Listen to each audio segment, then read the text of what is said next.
Hey guys, Darren Carr here, coach of Wise Ocean Pods, and welcome back to another episode of our captain's video.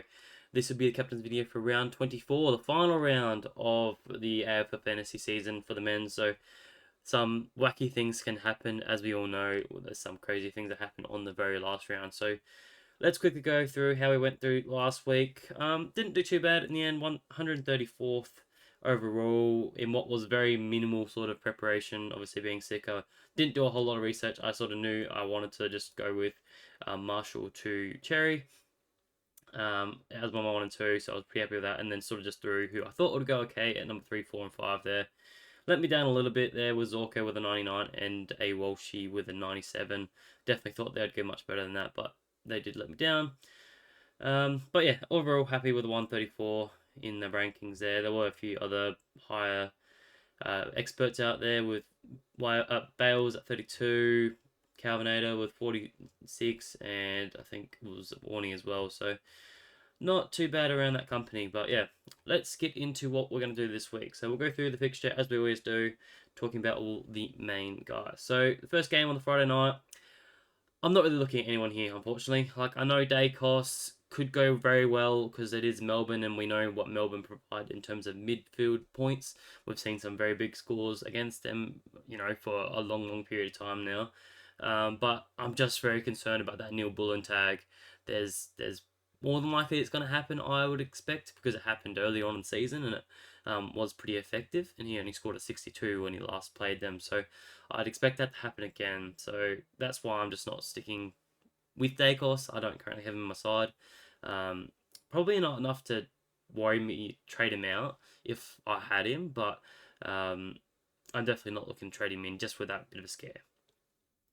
Not really looking at anyone from Melbourne either. I know some people are maybe looking at a Gorn, but I don't think you're looking at a Gorn there. Darcy Cameron has been quite a tough matchup, especially with what's his name in there?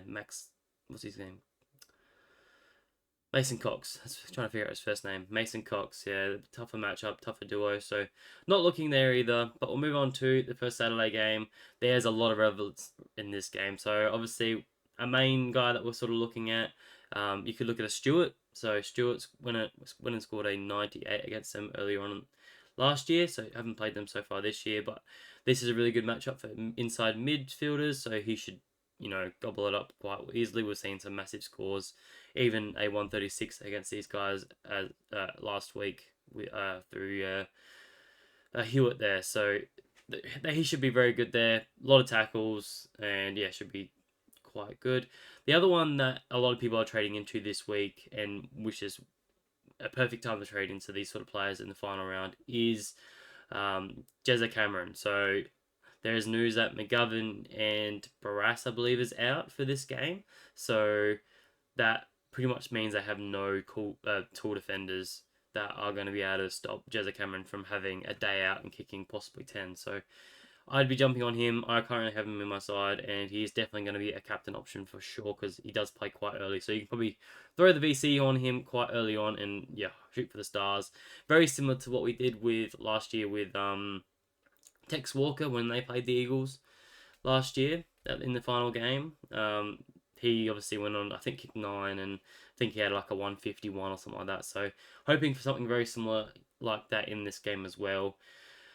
In terms of, you're probably not trusting anyone else as the captains, but I do also like, Myers as a trade-in, which I have spoken about in my trade mode video, and obviously even the two rookies in Humphreys and Manor also should be quite good in this game because it should just be an open free game. Plenty of points on display, so really looking forward to this one. Not really looking at anyone at the Eagles. Like I did speak about Yo, but I don't think he's going to provide that ceiling that we're looking for as a captain option. Moving on to the next game, another one that was probably a bit relevant. So you got Anderson and Flanders that are probably the main guys that you're looking at. I guess you could look at a Taranto, but his form of late has been pretty down, so I wouldn't be trusting those. But really looking at Anderson and Flanders, Tigers are a very good matchup for midfielders, so they could both go very well. The only flag is it is at the MCG, which obviously the Suns don't play very well away from home so far this season. So there's really not a whole lot of data to really back up to say that Anderson will go well. So it's really just a toss of the coin. He went well last week, so maybe he doesn't go as well this week. But Flanders should be very consistent, but probably just staying away from uh, this captaincy here, I think, with just a few better options happening at the time. Just be mindful about the gap. There's only 25 minutes, between these two games, so got to be mindful there. Then moving on to the Hawthorn and North game, and again, probably some relevance here. So you got Cherry obviously being, one of the best players so far in the last sort of 4 or 5 weeks. Obviously going 150s and 120 last week, so he has to be considered. Up against Lloyd Meek is a little bit of a tougher matchup as of recently, but I still think he'll go very, very well.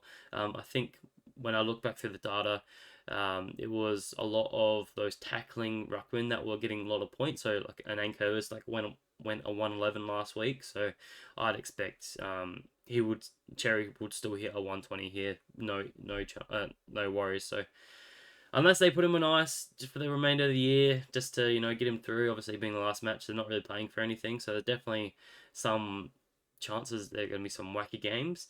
You got to be mindful of that, but I still think he'll be fine. He's a thirsty boy, so he'll be fine there. On the flip side, though, you got Hawthorn. I don't think you trust anyone there with the captaincy. Obviously, a lot of us have Dylan Moore that you could probably trust him, but he's just so up and down with his scoring. It's probably one I'm just avoiding there, but definitely one for the Brave.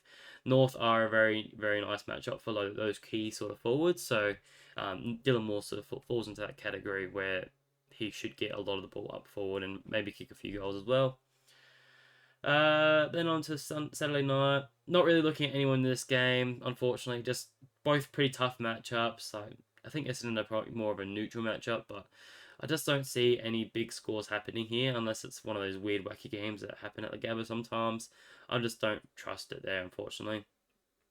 But obviously, you've got the likes of Dunkley, Neil, and Zorko, and then you've got Merritt, Caldwell, and Martin on either side. So definitely going to be still a very popular game to watch because there's still a lot of fantasy players there, just not the ones that I think are going to go hugely well. No evidence to say that there's going to be a big score in this game because there's been really no big scores against either of them recently. So not looking there.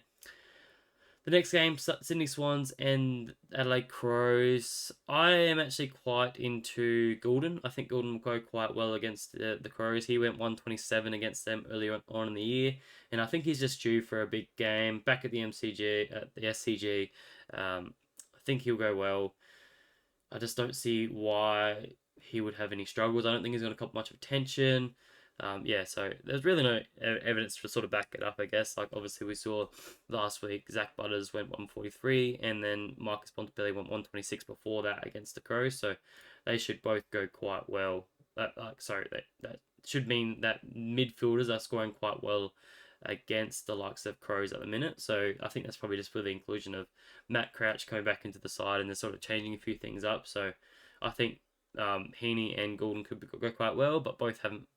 Goulden has made my top 5, but Heaney has not.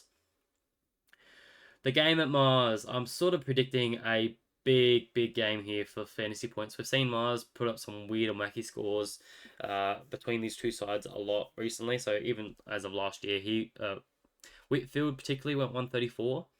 So I'm expecting Whitfield to go very, very well in this game. And the Bulldogs are actually the best matchup for designated kick-out players at this point in time. So that obviously is Whitfield and the T. So I back Whitfield in to go very, very well in this game. Moving on to the next color game. Sorry, I probably should talk about the Western Bulldogs actually before I move on. I don't like them at all, unfortunately. Giants are one of the toughest matchups for any sort of midfield battle. Plus, you got the tag of Bedford, who you'd expect to go Treloar. So, not looking at Treloar or Bontempelli. I think, if you looked at my trading video, I've actually traded out Bontempelli at this point in time. It could change, but yeah, that's just how I think it's going to go. For Carlton against the Saints, I still think Newman will go pretty well, even though when I look through the data, it actually wasn't as fruitful as I thought it would be. Just given that Saints have actually, upped their game a little bit, they've become a bit tougher, and I do think this is a sneaky chance that the Saints cause an upset in this game. They are quite informed, but I still think Royal Marshall goes very, very well in this game. Up against Pitnet, bit of a tougher one, but looking back to the data, He scored a 116 against him the last time they played out, and um, they're actually the scores against Pitnet haven't been too bad. Like Sweet scored a 90, and a few others like that have also scored around that mark. So Rowan Marshall, he's in flying form. I don't think he's dropped below like 130 in the last 4 games, so he should be very, very much one we should be considering, and he's up there in my considerations. And then to finish off, really not looking at anyone in this game. Like definitely not looking at anyone from the Fremantle. Port are one of the toughest sides to score against for any sort of position. So, um, sort of a common theme with the whole trade mode and the trade outs. There's a lot of Fremantle Dockers players that need to be traded out. But on the flip side, you probably could go with a Butters. I think Butters is probably he's in flying form. I think his last 3 he's like averaging 130ish, so he's very much up there. But Fremantle have been a bit of a tougher opponent recently, so not really worried too much there for Zach Butters. I think he'll be fine. But yes, let's get into my picks. What am I doing this week? Here it is. No, I'm joking. Just had to throw that in there, but I do think all these guys will go very well. So number one, no surprise. I think we're looking for that ceiling. I'm going with Cherry at my number one. I still think that he gets the job done against Lloyd Meek. I think he's had his down game of 122, bit of a quieter one, and then I think he bounces back quite heavily in this game where really there's nothing to play for, but I still think he just gets the job done with it. He's getting those tackles around the ground, and in the stoppages he loves to just hit it out, which I still think he wins the hit out battle against Lloyd Meek. And then he just sort of cuddles the person that sort of gets to like a Jai Newcomb and stuff like that. So here's my number one. Number two is a bit of a spicy one, and it is Jeremy Cameron, the man of the showman. That is going to be happening on the early Saturday game. So I think he's a good VC option. I do think he can hit that sort of 150 ceiling that we're looking for and kick a bag. So I highly expect him to go well, and he will be my VC. Number three, it's hard to go past Rowan Marshall with his form. I think like I said, he hasn't gone below 130 in his last 4. Up against Pitnet should be very nice there, but just don't see the big ceiling that I'm sort of looking for when I look through the data. I think he's just going to have like a measly sort of 110 to 120 sort of range. He's not been known for his sort of tackling prowess. He's obviously more of a mobile ruckman, gets lots of possessions around the ground. So yeah, I think he works Pitner over like that, but probably just doesn't get the tackles as sort of expected. Number 4, Lockie Whitford slots in there at number 4. Just like I said, I think Miles are going to throw up some big scores. Like I said, he went 134 against them at Miles last year against the Western Bulldogs. So, and obviously that's even become a bit more fruitful matchup for them. Is my only concern with him is that if Western Bulldogs sort of put a tag on him as such, if they throw someone at him, then that obviously will hinder him a fair bit. We do know he is fairly worked over in a tag quite easily.